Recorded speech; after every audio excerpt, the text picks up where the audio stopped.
Did you know, Will, that there's probably dinosaur bones on the moon? Well, Mo has a confused look on his face right now. He's thinking, wait a second, but how? Oh, I don't know.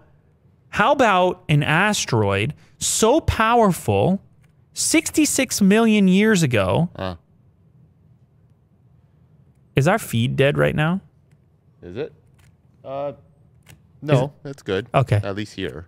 66 million years ago, Yeah. an asteroid hits Earth. You following me here? I gotcha.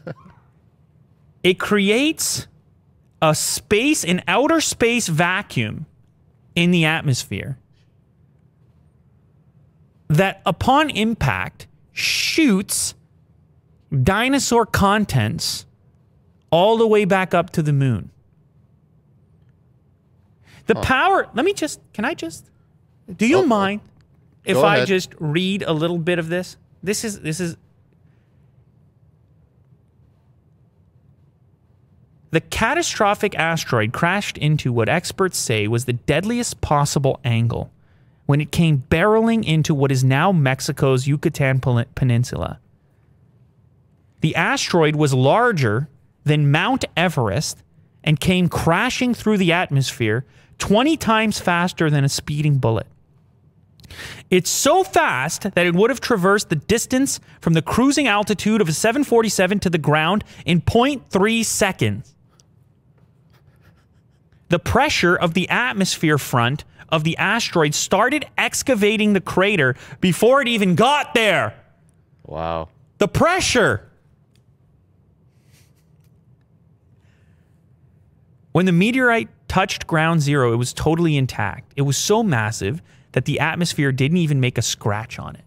It just barreled through there perfectly fine, the size of Mount Everest.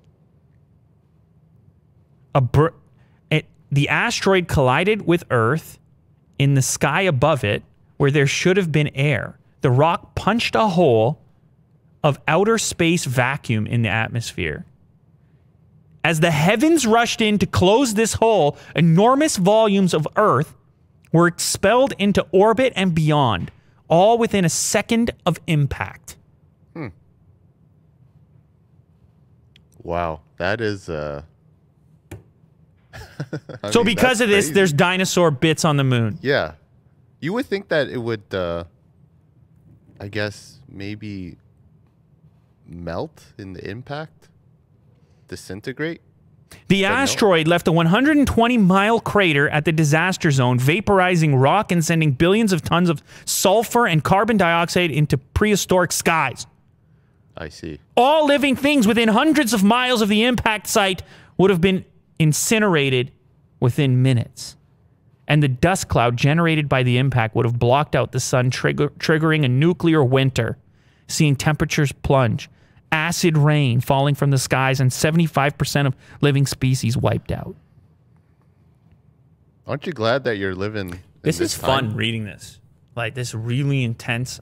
I want to narrate this guy's book. I might be a little too extreme with it though. Yeah. I'm gonna have to very intense. I'm gonna have to toggle it back just a touch.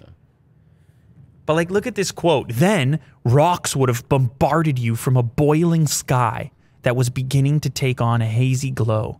It would have seemed like the end of the world. Riveting. Yeah. So just remember, we're floating around. We're currently on a rock. There's many other rocks. Some are giant rocks. There's a burning rock. That's the sun. I guess it's less of a rock. It's a whole... Sun's got a whole thing going on. Yeah. It's a whole energy thing going on there. It's wild stuff, man. You just imagine. It's crazy the amount of energy. Just around space. I guess we're not going to have another one of those for a while, but... No.